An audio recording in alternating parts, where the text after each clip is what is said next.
Hello everybody, thanks for your support for my biology and chemistry looks for IBDP. So today I'm glad to start our journey to economics. Okay, uh, it is we will update it upload it every Tuesday, so we can call it Economics Tuesday. Okay, so we start from 1.1. That's what is economics. It is an introduction, but very good concept, important concept are here, and you will have a glimpse of the economics. Okay, so let's start. So this is an unit one. Okay, introduction of economics. Okay, so the concept is what is economics? Okay, the first question, yeah, when we start think about is about what is the category of economics. Economics is about it's a social science.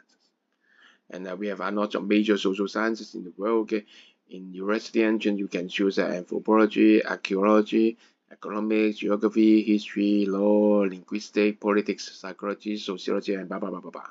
Many more. Okay, and it is about the society. So economics has a social nature. Okay. And social science, okay, first of all, we have to think about what is social science. Okay. Social science is studies human society and the interaction of people inside the society. And what is the focus of economics? Economics focuses on the production, distribution, and consumption of goods and services in the society. And there's a basis of a study of economics. Okay, economics is divided into two parts. Okay, microeconomics and macroeconomics. It actually is the unit 2 and unit 3 of our curriculum. Microeconomics study how individuals, households, and firms, okay, make decisions and allocate resources. Yeah, how you allocate your time. You have 24 hours, okay, in every day. Okay, this is your resources, precious resources. How do you allocate these resources? Thank you for allocating it to watch my video here. Thank you. It's my pleasure. I'm glad. Okay. And macroeconomics is about how the whole economy and country make decisions and allocate resources. Okay. So microeconomics and macroeconomics are interrelated to each other. The decisions made by individual household and firms, okay, affects the development of the economy and the country. And on the contrary, the economy and the country's decision, okay, set the background for individual household and firms to make their decisions. And the central concept of economics, when you read this part, you can remember, think about related to your daily life, okay? And then you have a more understanding of it. I will show some example for it, okay? Scarcity, okay? Scarcity means available resources is limited, okay? There are not enough resources available to produce all the goods and services which all the people need at once. For example, your 24 hours time it's a big scarcity, right? You want to do a lot of things. You want to watch a lot of video. You want to do a lot of things. You want to talk with a lot of friends, okay? But scarcity means you can't fulfill all your wants, okay? You have to make sacrifice. We call it opportunity cost, okay?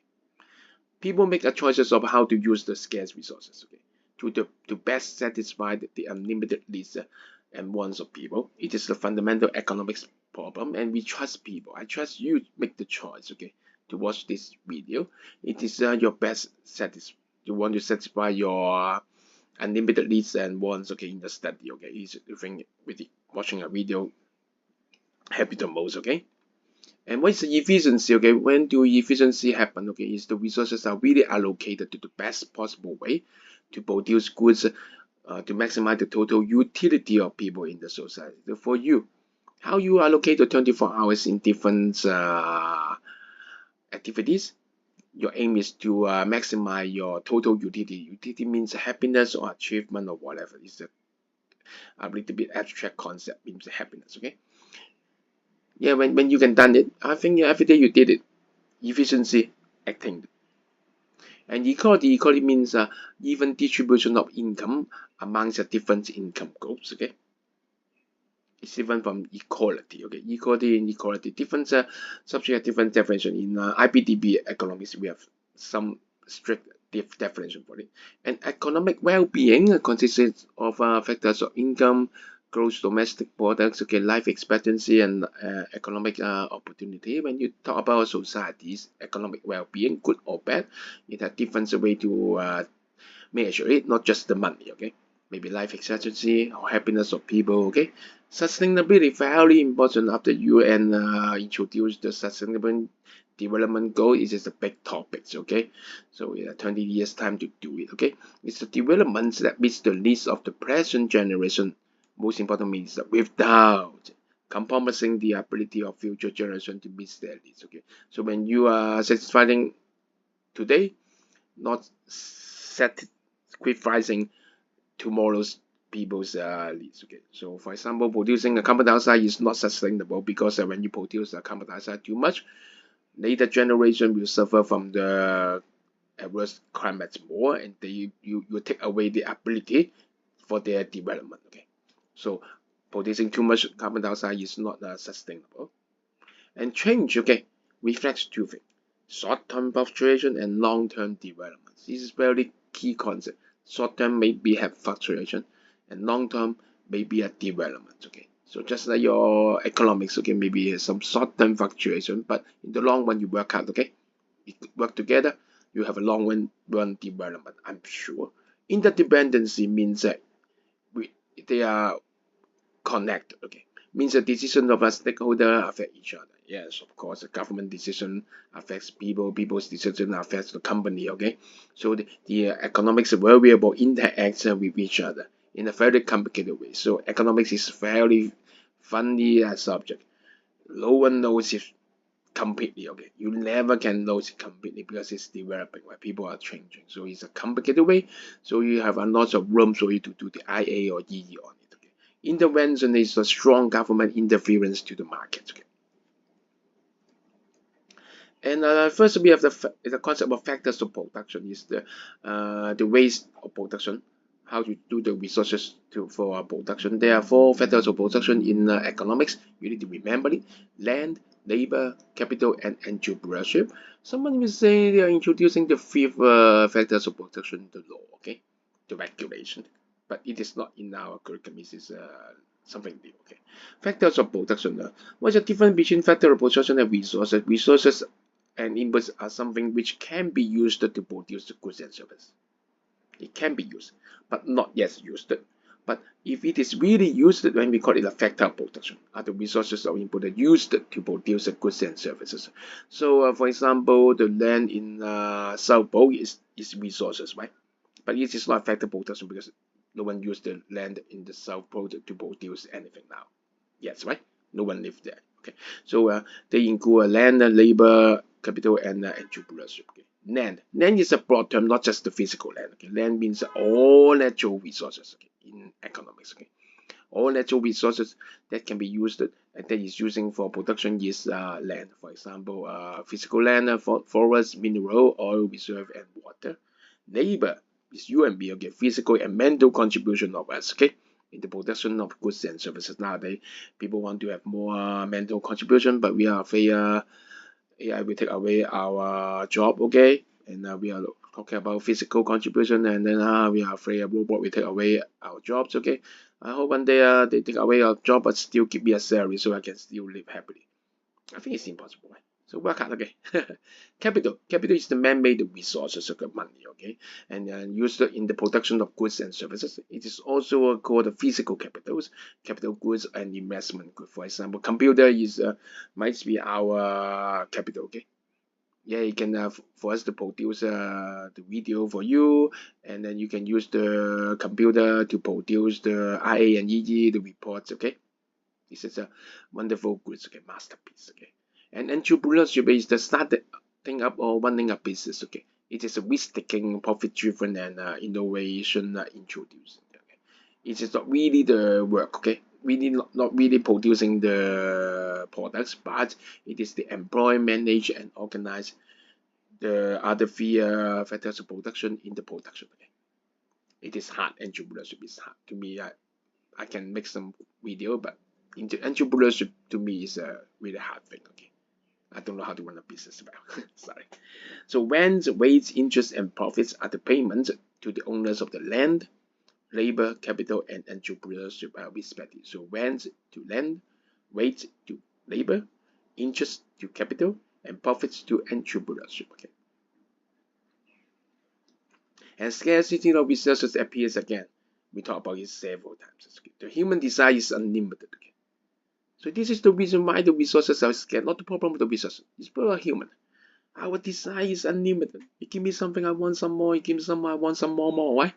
So the resources available are never enough to fulfill all the unlimited needs of people. Okay. From this perspective, resources are limited.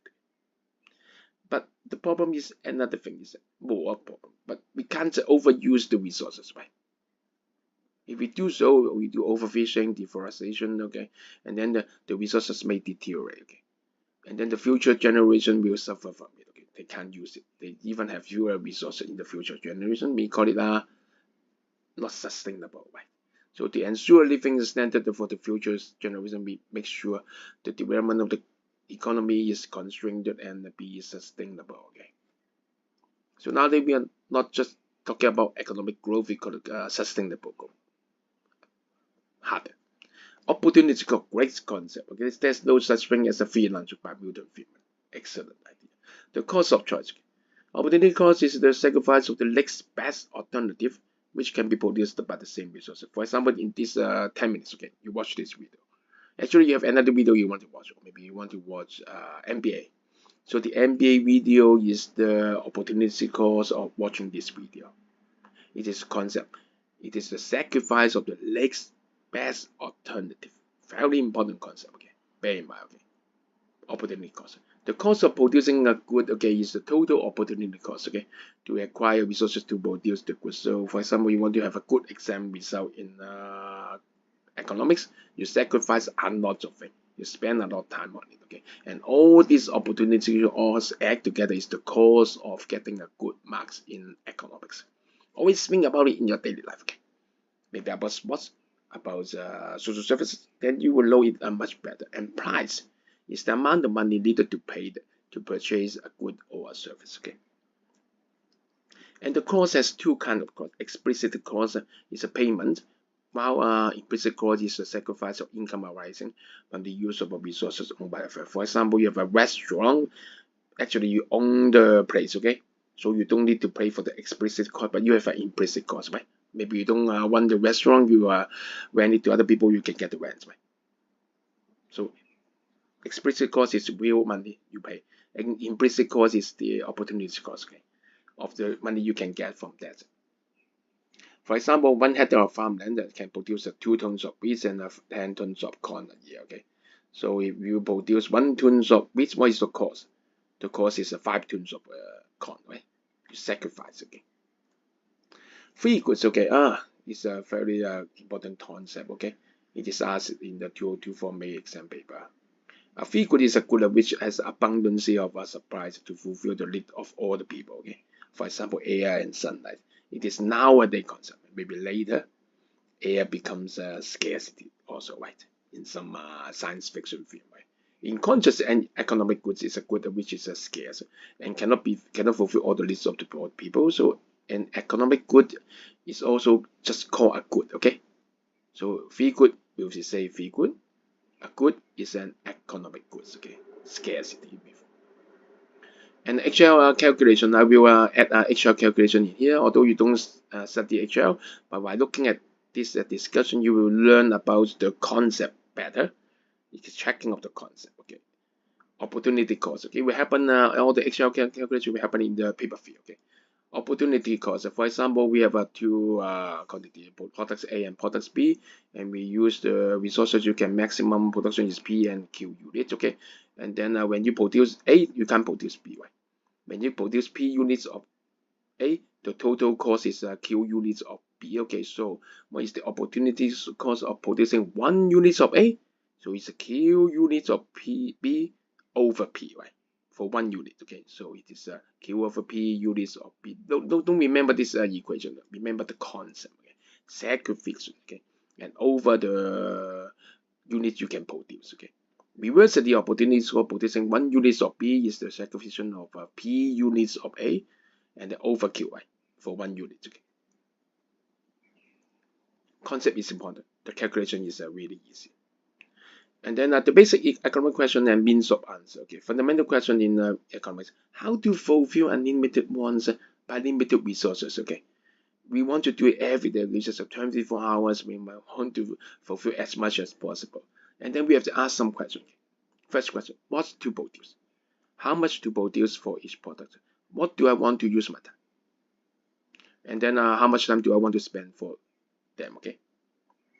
To achieve something. Second question is how to produce, where and when, okay? You want to spend 10 hours in learning economics, okay? So where do you do it? In a tutor house, at your room, reading the textbook, doing past paper, watch my video or whatever. And when to do it, okay? Midnight or when you're energetic or when you're sleepy, you just choice, right? And then the third question, for whom to produce? This is a more fundamental question. Why you want to have a better study of economics? For what? Your residentials? For your own utility when you are learning you feel happy? Or for good public examination result? Yeah, think about it. Okay. And these three questions are interrelated to each other. And then market or government intervention. Okay, markets consists of many buyers and sellers. They work together by their self-motivation to maximize their own individual utility, not for other people, just by themselves. Okay, and resources are allocated efficiently among them. Okay, from the personal perspective. Okay, each one work for themselves. Okay, I hope that we hope when each one works for themselves, the society is in the efficient way too. But in some cases, a personal utility and social utility are different. Okay, market failure occurs. For example, a firm produce something, but they will during the production they polluted the river. If no government intervention, okay, the company will produce too many products. Okay, because they don't include the pollution cost. Okay, but if government intervention come, okay, they find the producer and the producer will lower the production. Okay, I hope hopefully they will go back to the social maximum efficient point. Okay, so market failure means that too much or too little products or services are produced and consumed from the point of view of what is most socially desirable, society point of view. Okay, markets fails to allocate the resources efficiency. So in market failure, government needs to intervene. For example, for the previous example, they have to give fine or even stop the production of the company, right? To guide the market to the most socially desirable allocation of resources. And economic system, we have different economic system. For example, free market economy. Okay, individual can completely free to choose what to consume and what to produce. Okay, and we have a opposite side is a planned economy. Government completely decide the production level, the ways to produce, and the price of each product. But in the real world, everything is mixed between them, between these two extreme. Okay, individual can free to choose, but the government also give you some regulation and intervention, right? And most of the developed country is this mixed economy. It is impossible to have a perfect free market and also have a perfect planned economy. Impossible. Okay? Everyone needs some regulation. Right? Everyone needs some freedom to do so. Right? And then the real life examples. Okay, the index of economic freedom by the Heritage Foundation is the famous index to indicate the degree of free market economy. In the past decade, Hong Kong and Singapore are always the top free market economies. Don't think about this thing is useless. You need to give real life example in paper 1 and paper 2 answering the question. Okay. So think about always with some kind of this real life. So I will call it bit by bit in different sections. So make sure you remember some real life example. You get 1 or 2 marks okay, more by coding this real life example. Really coding. Heritage Foundation, Index of Economic Freedom, Hong Kong, Singapore best. Okay, important. Okay, characteristic of the production possibility curve. We have a new model. The only model we'll introduce here, we call it PPC model. It shows the maximum possible production, not the real production. PPC model. It's like this. Okay, it's the first time you heard it, but you get used to it quickly. Production possibility curve shows the combination of maximum production of two goods. Okay, we simplify two goods first. Okay, when all resources are available are fully employed for them. Okay, we have the assumption resources are scarce. Not enough resources, and there is limit in the production of the products. Okay, decision has to be made for the amount of production for different products. So all this assumption is valid in the real life. Okay, assumption on the production possibility curve. Okay, all resources are fully employed efficiently, but actually it can't be done actually, right? So real life examples. Okay, in farming, farmer has to decide which crops to produce. For example, a farmland is limited. To increase the production of one crop means a decrease the production of the others. Okay, as the poppies of soybean rose after 2000. Okay, and the production of soybean rose by more than 60% in US, while the production of wheat dropped by nearly 20%. So resources are distributed from producing wheat to producing soybean. You need to code the data 60%, 20%, 2000 years about soybean. Okay, don't say in general, really real life example. And it is the common curve, okay, PPC curve. Okay, if we assume it is a straight line, assume marginal productivity is constant. Actually, we will release it later, and then it will be a straight line. And what you need to is to distinguish between the steep line and the flat line. Look at the steep line. When you produce 1 unit of product B more, the product A drop quickly, right? So the opportunities cost of product B in terms of A is huge. On the other hand, for the flat line, when you increase the production of B1 unit, the decrease of product B A is just a little bit. So the opportunity cost of B is low in terms of A. This is the way to look at the diagram, okay? So we have a lot of discussion here, okay? And the y-axis, x-axis, remember, is about the products A and B. We have to label it clearly. And the intercept is the maximum amount that can be produced for just that product. And the gradient, sometimes we call it slope, okay? It's about the opportunity cost of producing 1 unit of B in terms of A. This concept, you can't just memorize. You look at the graph and think about it, okay? What happens, steep curve and flat curve, which one is large, which one is small. You need to look at the curve, think about it, just think about increasing 1 unit. What happened to the others? Okay? Big drop, then high opportunity cost. Small drop, then low opportunity cost. Okay?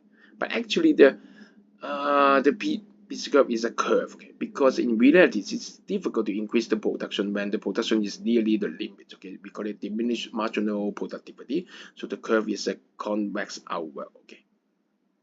Okay, convex outward, because when it is nearly the maximum production of B, it is hard to increase it again. So the opportunity cost will be higher. But even if it is curve, it can be steep curve or flat curve. Okay. The high opportunity cost discussion is still the same. Relax. Okay, so as the opportunity cost changes with production, only average opportunity cost can be found. Okay, we don't have instantaneous one. Instantaneous one is the differentiation, which is out of the scope of IBDP Economics. In university, you do it. Okay, for example, the opportunity cost of producing 1 unit of A more. Okay, you find out from A1 to A2. Okay, what is the drop of B1 to B2, and then divide them. Okay. This is opportunity cost, okay? And all the things we take it as positive, okay? We want to have a positive value, okay? Actually, one is drop, right? Okay, actual growth and the growth in production possibilities. By the PPC graph, we can distinguish this thing in an excellent way, okay? Economic growth, okay, is the actual growth. It's really outward movement of the point of the economy. Economic development is the possibility, growth in the production possibility. Outward shape of the PPC is different. You learn quickly. Economic growth is the increase in the value of the quantity of products produced over time. Is the real increase, okay? Actual growth, okay? Actual increase of the real GDP. But economic development is population, okay? Increase in the potential output of the productive capacity, okay? It's the potential, okay? It's not an actual growth, but it helps for the future actual growth, okay? It's a development, is a planning. So how to describe it in the PPC graph? Okay, so now a PPC cell is the maximum. Right now you are on the point A. Okay, most efficient thing already. If you drop inside B, it means that you are not that good. Okay, there's unemployment of resources not fully used. The economy has a chance to grow by moving towards the PPC. But if you are at C, unfortunately, this is over-employment of resources. It's not sustainable. The economy is overheated. Eventually, we go back to A. So this is the concept, okay? Overheated and underheated, okay? So when the economy moves from X to Y inside the PPC, we call it economic growth, okay? Possible, sustainable. When the economy moves from Y to X, oh, it's a shrink, okay? People are sad, okay? Your economy drops, okay? The real GDP drops, okay? In the actual economic growth or strength, the PPC remains unchanged, okay? So this is the concept. Remember the two axes. Remember has to be labeled with two kinds of goods. Okay, producer goods and consumer goods. Don't label it as X and Y. You lose mark in the examination. It's the exam skill, marking skill. Okay, so when you draw the PPC graph, remember name some goods on the vertical and horizontal axis. And this is a change in production possibility. Is in economic development, remember not growth. Okay, the potential output increases or decreases. Okay. So the potential possibility curve move outward from 1 to 2, okay? And later on, the economy has the chance, has the potential to grow. So later on, the economy will move from point A to point B. It takes some time, okay? So economic development will be followed by economic growth, okay? Example of economic development may be training of labor, fee drugs, and infrastructure investment, okay? So the quality and quantity of factor production increases, and then the potential output increases. We'll talk about it later in government intervention, okay? When natural disasters happen, oh no, earthquake, okay, or high infection rate or social instability happen, the quality and quantity of factor production, land, and labor drops, okay? So the potential output drops, so the PPC curve drops from 3 to 4, okay? The economy is still at C for a short time, but eventually will drop from C to D. And the economic growth will be shrink too, okay? So summary, okay, shifting outward, inward of PPC, decrease of factor production, okay? And moving towards the away from the PPC, economic growth or strength, okay? But not economic development, okay? So remember, shape of the curve, economic development, shape of the point, economic growth or strength, okay? Moving along the PPC, not economic growth or not economic development, just the change of the preferences. And the circular flow of income model is another way to describe the world. Okay, one's expenditure is the other's income. Assumption: household firm are major decision maker of the economy. Household and owns a factor of production and consume products and services. Firm produce products and services from the factor of production. This is the model. You need to learn it clearly. Okay, income here, this part is the money an individual earned from contributing his or own labor. Income is also the money a firm earns from selling its goods and services they trade about the income. Okay, and when households spend in domestic market, remember later on we call it a leakage, right? When they spend in foreign market, okay, domestic market to buy products and services, their expenditure becomes a domestic firm's income. Good expenditure, income. Okay, good flow. Okay, when domestic firms receive income, they spend it to buy the factor of production from household to produce. Okay, local people to produce. So this expenditure becomes the income of the household. They trade the income. This one, okay. This is the circular flow of income as shown by the bold arrow. Very important. But there's something called leakage. Okay, sometimes the household may have some non-consumption use of income, maybe in paying the tax, buying the imports, okay, and in the saving in the bank, okay. So this one won't contribute to this circular flow, okay. We call it a leakage. It will decrease the income flow, okay. And injection is the contrary, okay. Government may do government spending. Foreign people may buy local food, local goods, okay, as export, and the bank may invest the money back, okay. There's an extra, okay. So remember, leakage is the loss of the income flow.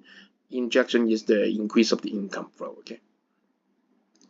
And that's, of course, there's an interaction between the stakeholders, okay. Household and firm interact in the resource market, compete for the sale and the purchase of the factor of production, and they also interact in the market for the products, okay. And government interacts with the household and firms that collect tax and spending, government spending in the way that they want, okay. Bank, okay, get money, get saving from the firm and household and then spend it in the investment. Foreign household, okay, sell goods to domestic household and also buy goods from a domestic firm, okay, but via import and export. Thank you. I'm happy I finished the first economics video, okay. Comment down below, okay, for anything. Your comments is my support and also my ways of improvement, okay. See you next Tuesday, okay. Bye.